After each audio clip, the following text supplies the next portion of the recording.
What's up, family? Gerald the Bossman here. You're tuned into the Bossman Show on AM 1010, AM 1430, 1055 The King. Let the King out at 105theking.com and the Bossman Show at bossmanshow.com. Hit me up on Instagram, The Bossman Show, Twitter at Bossman Show, and Facebook, Bossman Show. It's the Bossman on your radio. Listen to the Bossman Show with your host, JR, Saturdays at 9 a.m. right here on AM 1010, The King. BS3 Network, changing the way you watch TV. Yes, BS3 Network, changing the way you watch TV, covering content and hot topics from A to Z, sports, music, society and culture, movie reviews, you name it, we have it. Check it out on bs3network.com or check us out on Roku, BS3 TV on Roku, as well as check out your favorite podcast on all podcast platforms or Spreaker.com/BS3 Network. You are now tuned to BS3 Network. BS3 Network, changing the way you watch TV. Yes, BS3 Network, changing the way you watch TV, covering content and hot topics from A to Z, sports, music, society and culture, movie reviews, you name it, we have it. Check it out on bs3network.com or check us out on Roku, BS3 TV on Roku, as well as check out your favorite podcast on all podcast platforms or Spreaker.com/BS3 Network. You are now tuned to BS3 Network. All right, folks, back on the Bossman Show. Friend of the show, Coach Erik Martin, South Carolina State Bulldogs out of Orangeburg, South Carolina. Coach, how life over there in SC State did this today, my brother? Oh, it's going well once I get this computer stuff taken care of, man. I need help. When I was at West Virginia, we had a secretary that would help me with all this. And only secretary in this office is me. So I think we're good. But, yeah, everything's good. We're still waiting on a couple guys to come in, get cleared compliance-wise. But I'm happy with the class we brought in, and I'm looking forward to having a better year than last year. No doubt, man. And Coach Martin, you can get so close, man. We talk about it every year about coming on the show to get to that tournament, man. You get to that scope, man. You get close every year, man. Let's talk about just being able to be in that conversation. Going to Norfolk Scope, being a part of them, that 8 up there that can make it to the tournament every year, man. Just seeing how your guys play and then the grind. I know you coach them hard as heck, but they still play for you come February and March. Yeah, and that's where that's the difficult time when you bring these new guys in. I got 10 newcomers. You're coming from 10 different places. It's hard to tell those guys, hey, forget everything you learned from your previous coach, because what I'm going to teach is going to be nothing like him. But that's why we bring them in the summer to be able to teach them some things, obviously to get them in the weight room. And they take classes, which will probably help them with their progress toward degree as they move through college. So it's a win-win. It's just the summer is the time to be patient, because you are getting rid of bad habits and you're having to redo their grid of, hey, this is what my defense is. I know your coach said push him to the middle. I don't like pushing him to the middle. I want him going anywhere but the middle. So it takes time. And if I'm listening to my coaches, I've been more patient this year than the previous year. So I guess I'm getting a little bit better. Hey, Coach, we're all trying to do patience things. I'm trying to learn patience myself, Coach. You know that, man. And like you said, it's a different language, Coach. Like, you may call ice blue. You may call hard heads red and something different. They use something. Talk about that piece that people don't understand, is that it's a different language. It's all basketball, but different language of basketball, to learning what your scheme is, your terminology is, and getting that old, like you said, out of your system. Yeah. We also do a lot of film work. We tape all our practices. So I just had my freshman point guard and watching some film with him. But, yeah, every coach, you have 363 Division I schools. I bet you everyone has a different name for a hard hedge. Everyone has a different name for trapping a ball screen or something. So my job is to, not just my job, but my staff is to get them to just muscle memory and brain memory. And what I told my guy that just left is, what you'll realize is once you learn how to do it right, you'll be doing the same thing every day. It'll just be out of a different situation. So To be totally honest with you, most of the guys that come from high school or JUCO or prep, their coach wasn't asking them to play defense. That's the number one issue. They were asking them to get buckets. I'm asking them to do both. So we spend, in the summer, I'd say we are 70, 75, 25, maybe even 80, 20 defense to offense, because I don't care how good you scored. If you can't get stops, you're not winning anything when it matters. And we got some big hitters on the schedule. I can't announce them now because I don't have the contracts back. But as usual, we are playing our 4 to 5 Power 4, Power 5 conference schools. And so we don't just go in there to pick up a check. We go in there to compete and try and get a win. No, Coach, like you said, man, like defense is something that travels every night. Defense and rebounding. You might not make shots, but if you play defense, play hard, hustle, rebound, you have a chance. You got to transition a little bit. Get easy baskets that way, because we all know it's make or miss a lot of time on offense being floor. But it's make it hard for them too. So yes, that doing what you're doing, Coach, making them defense, making them focus on the side of the floor, you have a chance every night. Yeah, well, as you said, defense and rebounding travel, you're not going to make shots. And as I tell them fellas, you get it, you learn it now, because when games start, I can only put 5 guys out there. And if you're not doing what I'm asking, you're probably not going to be out there long. So, one, you got to teach them your philosophy. You got to teach them your language. But I think one thing I've been big on, I'm teaching them accountability in the summer. Hey, fellas, for every action, there is a reaction. If you miss class and I find out about it, you're going to be up early in the morning running. If you miss class again, then we're going to start taking games from you. But my job is not just to win games. It's to graduate you, get you to graduate from college, and teach you some accountability, because as you know, in the real world, if you have no accountability and no discipline, you have nothing. You have nothing in life. Unless you hit the lotto or you're one of those rappers or actresses that just come in the loop. But if you're just a regular Joe like you and me, got to be held accountable, and discipline is the word I am pushing big time with my team this summer. No doubt, Coach. And Coach, discipline also goes into the fact of what you do after you get out of practice. Are you out partying all night? Are you doing your studies? Are you out in places you shouldn't be? Because I've been there. I've been eating in Balo's age. Me and you a little older than they are, but we've been there. And just a little bit. Making those right decisions matter. Sleep matters to your recovery, your rehab and your prehab. What you put in your body. Do you eat past a certain time of night so that's sitting on your body is fat? So it's about that piece, the discipline of those other things off the court that young men must have to play for you to be successful in life. Yeah, that's what Division I's have that most preps, JUCOs, or high schools don't have. We have someone who is they're totally responsible for making them bigger and stronger.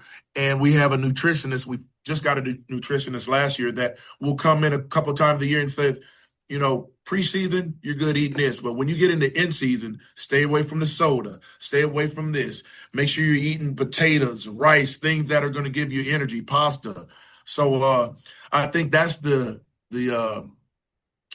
shocker for these new guys, is that, fellas, it's way more serious than you think. And I've also had to have this conversation with my team. Fellas, I know everyone thought they were just going to come in and kill it, but this is Division I basketball. It is the 4th best league in the world. It's NBA, overseas, G League, Division I. You're playing against pros who are now being compensated as such. So taking care of your body, as you said, make sure you do the right things off the court, getting your rest, making sure you stay hydrated. But I'm not going to be a total hypocrite. I had a lot of fun in college. So I make sure and tell my kids, you can have fun and still take care of your business. It's all about time management. And that is the first conversation I have when we have our meeting, when they get here in the summer, is time management.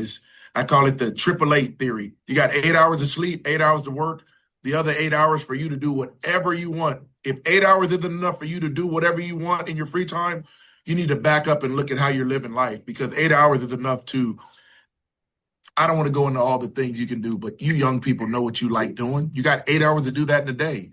Don't let that spill over into your sleep time. Definitely don't let that spill over into your academic, study hall, practice, getting in and getting extra shots. But, yeah, it's enough time. But no one really teach kids how to manage time until they get to college. And sometimes it ends bad more than it should, because I don't think coaches talk to kids enough about time management. That's another skill you're going to need in life. Yes, time management, Coach Martin. I didn't learn in my junior year at Tennessee State. It took me 2 years. I didn't learn that until I had a kid. Before that, I'm single. I can go wherever I want, bounce around, had a little money in my pocket. Once I had a child, my daughter, Amaya, she regulated. When she was with me, she regulated things. My schedule became her schedule when she came and we were together. So, but I think it's something we all will learn. You just hope someone teaches it to you and you don't have to learn it the hard way. Coach, I got a follow-up question off what you just said. I've asked you this question before, but having a kid and being a coach, how is that complicated matters when you gives more time to your players, but also having a kid and a family at home? Like, how does it kind of figure out that work-life balance between work with the players at university and my wife and kids at home? Yeah, well, my wife and I, we just celebrated our 16th anniversary, and my daughter's 14, so although his dad being gone for half of the year recruiting or seeing him on TV. So, but I make sure as soon as the season's over, I ask my wife and daughter, where you guys want to go? Just tell me the date so I can put on my schedule. So we got a chance to go to Hollywood, Florida and hang out there in May. And then we just got back a couple weeks ago from Gatlinburg. So I'm familiar with how this works. My wife does a great job of taking care of home because I'm gone most of the time. But there are some benefits with being a coach's wife. I think if you ask most wives, they'd say, yeah, it's some benefits, but there's some downside because I'm not around. But hey, you ask any coach, his wife knew what she was getting into when she married or got together with someone who is in our business, because really you are going to be gone at least a third or half of the year with recruiting, games, working on yourself, trying to move ahead in the business. You got to do some professional advancement things you need to go to. So I'm grateful. I'm thankful to the good Lord that my wife is still here. This is a crazy, crazy business. And every coach you talk to will probably tell you the same thing.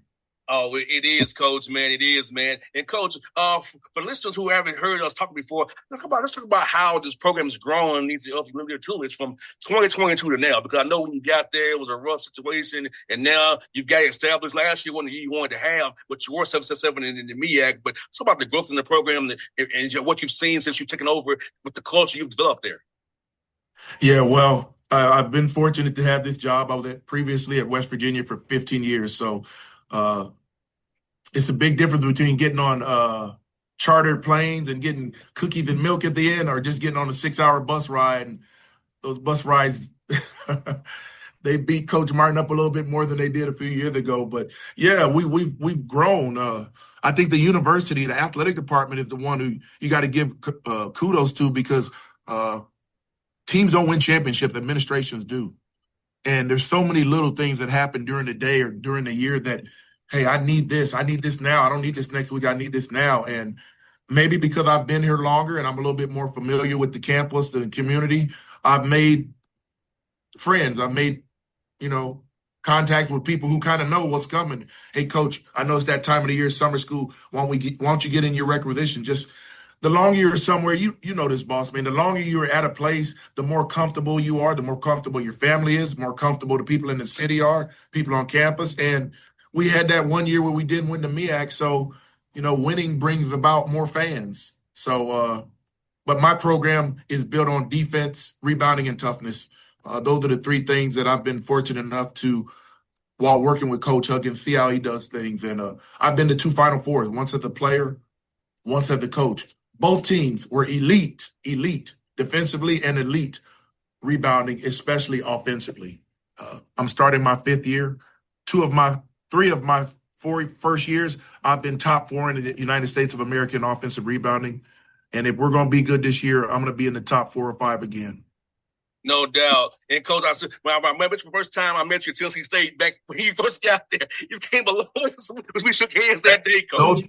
You know how people say the good old days? Those were the bad old days, man. I lost 26 games that year. And to be honest, and I know where I read it, sometimes when bad things happen in your life, that's really the beginning of good things happening in your life. And even though that 5-26 season, it was brutal. It was brutal. I really had to step back and look at how are you doing things? Let's change some things. And you know what, Eric, don't be afraid to listen to your coaches. I know Bob Huggins once said, Eric, I'm not saying you have to listen to your assistant coaches all the time, but that's why you have assistant coaches to bounce some of their ideas off your brain. And if they have a good idea, go with it. It's not my program. It's South Carolina State's program. And I'm sure the fans are happy when we win. And whether it's my idea, my assistant coaches, or one of my players' idea, I don't care as long as I get to win. And Coach, I'm gonna turn over to my interns. I'm gonna let Eden go first and Balo answer some questions. So Eden, fire away, Coach Martin. Hi, so nice to meet you. How you doing, Eden? Great. Before I ask my first question, I have to say, you mentioned Gatlinburg. I love Gatlinburg. I A used whole to lot go to do down there. Christmas. Yeah. I got a lot of nieces and nephews that are growing up, and they love the what's the name of that thing? Like, I don't remember the name of the water park. Something Smoky or something water park. They love playing miniature golf, riding the Grand Prix. They love eating, so we do Paula Deen, some of those other places. But yeah, we go there every 3 out of 4 years. It's really a good place. Okay. First question. I read that you encourage your players to be role models in the community. How have you seen them live that responsibility out on and off the court? Yeah, so we turn over our team so much. Every year it's its own group of guys. But if I was talking about last year's guys, I had 5 guys that returned from the previous year when we won the MEAC. So those guys were kind of known in the community. And I'm big on going to elementary schools and just taking my kids in there and speaking to the classroom. And I tell them, fellas, if you ever plan on having a really good job in life, like really good job, good paying job, you're going to need to learn how to speak in front of people. What better way to practice it than to speak in front of 5 or 6-year-olds that have no idea that you're messing up when you're messing up? So it's kind of like it helps them, and it's important in Orangeburg. I doubt you've ever been to Orangeburg. Very small country town. Football is king here, and it should be. They've won, I think, 9 national championships. So for me to get my program out, I got to be more boots on the ground, people seeing me, touching me, shaking hands, not just a phone call, not just a text. You got to be proactive. And I think this is a great place for me to start. If I'm fortunate enough to go to another place, I think I have the community service and get in the community. I think I got that down pat, although each city has its own little nuances of how they support the university. Nice. How did the experience from West Virginia help prepare you to lead your own program at SC State? I don't think it helped me at all, to be honest. It tricked me. Yeah. But to be honest, yeah, it helped me because I'm working with a Hall of Famer, Coach Huggins, who I also played for at University of Cincinnati. But I tell this to anyone who's an assistant coach. Hey, man, I don't care what you have learned. You cannot learn how to be a head coach until you are actually named head coach, and all the stuff that comes with being a head coach is now on your plate. I got hired late in the process. I think it was June 17th is when I got on campus in 2022. We started school on August 17th. So in that month, I had to get a staff, find players, find a place to live, find a place for my daughter to go to school, learn the community. It was truly a tsunami. But at the end of the day, that which doesn't kill you makes you stronger. And, just knowing when to call a timeout, going with your gut. You really can only learn that when you become a head coach. I know there are guys named coaches. This is my associate coach, and if something went wrong with me, the associate coach would take over.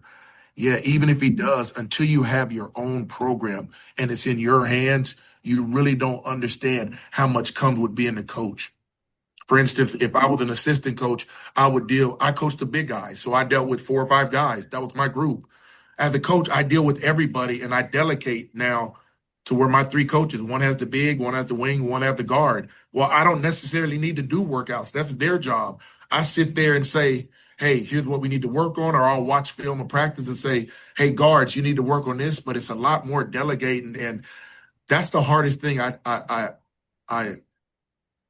hardest thing for me was learning how to delegate, because I'm one of those guys where, okay, I need this done. I can ask him, or I can just do it myself. I'm just going to do it myself because I know what I want. That's really not how you do it. You gotta delegate, and you gotta trust those guys to do it the way they do it. I don't want 3 Erik Martins on my staff. I want different personalities, different sense of humor, and that was the part when I got better at that. I was becoming a better head coach. at South Carolina University, just learning how to delegate and let him do it, Eric. I know you want to do it let him do it. You told him to do it. When he brings it back done, he did it his way. If it's not right, just tell him. And that, for me, that was the toughest part, learning how to delegate to my assistants. Everything else, you learn as you go through it. But delegating was really my toughest thing to learn as a head coach. Okay. Having new people come into your team every year, what is something you say to set the tone for the team? Set the tone for the team. Good question. Thank you. Well, once again, I hate to sound like a broken record, but with the first speech comes the accountability, the 3/8, time management, and fellas, we're about toughness. Like, we are the underdog all the time. Even in the MEAC, we're the underdog. I think we have, as Bossman said, we've gained a measure of respect in the South because of how we played teams and played. My teams play hard and physical, but yeah, we're the underdogs, and we need to perform like underdogs. We need to be in the gym more than anyone else. We need to be working on our craft. We need to be getting with coaches and watching film. I know back when I was younger, an old man said, "Son, you live in Southern California. When you're done working out, ask yourself this question: is the kid in Texas or New York, are they done working out? And if they are done, are they coming back?" So it's kind of you cannot be comfortable and get better, and that is so. For this generation, it's so. I don't know. This generation is one of everyone wants to be in their comfort zone. That's not how you get better. Think about it. If you're going to lift weights and put on muscles, you're going to tear up your body, but it's going to build up because it's growing.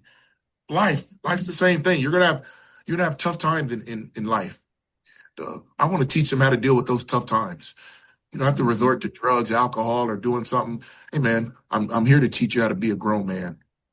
It'd be nice if I won some games, but at the end of the day, hopefully 20 years from now, you'll come back with your kids and say, "Hey, this was my coach in college. It's really hard on me, but I'm glad he was a part of my life." That's almost as good as wins to me. But I do need to win to keep my job. You really build those lifelong connections as a coach, I feel like. Yeah, and I think that was done with me. I still communicate with some of my coaches from college and some of the guys I played with in college. So this is the last 4 free years of their life. I tell them that you guys don't have to play basketball. You get to play basketball. There are 100,000 kids that would love to trade spots with you. You have your scholarship. You have your academics paid for. You have your room paid for. You eat for free. You get to travel. Come in. You get to travel. You get to do everything that's free. So that's what I try and every day before practice. Hey, we get to practice. You don't have to practice. We get to practice. Yeah, I understand that. Okay, I'm going to pass it off. How you doing, Coach? How you doing, brother? So, well, one thing, you coached one of my friends, Mitchell Taylor, and to see He's that still here. He's still here. Yeah. To see that he actually plays a little defense now is a huge that just speaks on you. Oh yeah, he wouldn't. He knows you're not getting the game if you can't check your guy. Yep. And now he's one of our better defenders. Exactly. And as I said earlier, man, no one really tells these guys that are scoring all these points, and I don't need you to play defense. I need you to score and stay out of foul trouble so you can keep scoring. Well, Division I is a totally different animal. You need to do both. You need to do both. And my first question would be, what's the best coaching advice a coach has actually given you? Because you said that you still, speak to some of your former coaches or so what's something that they told you that, that you still, listen to now or that you used? Be yourself. Be yourself. I think if you ask most of the guys who have played for me as a head coach, they'd say Coach Martin is very transparent. You don't have to worry about him beating around the bush and he's going to shoot it to you straight. And that's what Coach Huggins did with me. Although if you were to speak with Coach Huggins, he'd tell you I had a lot of issues with the way he used to speak with me back in the day. But, hey, back in the day, they let you speak to kids a little bit more forceful. Bossman, is that the right word? Yeah, forceful. Forceful, yeah, forceful. Nowadays, I don't think you could get away with the amount of adjectives Coach Huggins was throwing at me back in 1991 through 93. But I must have rubbed off on him the right way because he ended up hiring me and I worked with him for 16 years. So, but yeah, be yourself. Be yourself. Don't try and be someone you're not. Before I became a coach, I got to teach for 3 years, and it was the best job I could have had. One thing I learned about kids, man, kids don't care about anything unless they know you care about them. Yeah. And if you're real, word will spread. Yo, don't mess around in Coach Mr. Martin's class. Oh, he don't play that. You better, just be yourself. That's who I am. I don't think I'm a disciplinarian, but my mother taught for 40 years, so some of that had to trickle down to me and how I do things. Definitely. My next question would be, oh man, hold on, my mind just went blank. You're all right. Take your time, brother. Dang, I just had it. My next question would be, okay, so since you play in the MEAC, right, and it's a lot of like hard-nosed, snotty basketball, what type of player are you looking for when you're recruiting a player? Like that, when he gets to your school and let's say y'all go play y'all rival and that they're going to be ready. Like what intangibles are you looking for when you're recruiting a kid? Just guys who are really competitors. Mm-hmm. Guys tend to think every time you go see them play that they have to score well. I'll be honest with you. If I'm recruiting a high school kid and I go see the AAU game, I want to see him play a bad game. I do. Because I want to see how he reacts. When he comes off the court, are you still engaged with your coach when your coach is talking to you? Are you giving him eye contact? Or are you sitting on the end of the bench pouting because you're not playing well? I'm checking that guy's name off the list right away. You're going to have bad games. You're going to have bad games in college. No one's going to play 33 great games. Even I don't know who the player of the year was last year. Bet you didn't have 32 great games. You're going to have bad games. How do you handle it? And I want to see guys who make their players better. When you have a team, you got a lot of roles. So obviously I'm going to need someone who can go get a bucket. I need 3-point shooters. I need guys there are a bunch of roles. But if I'm recruiting, really I'm looking for guys that play hard, look like they're good teammates.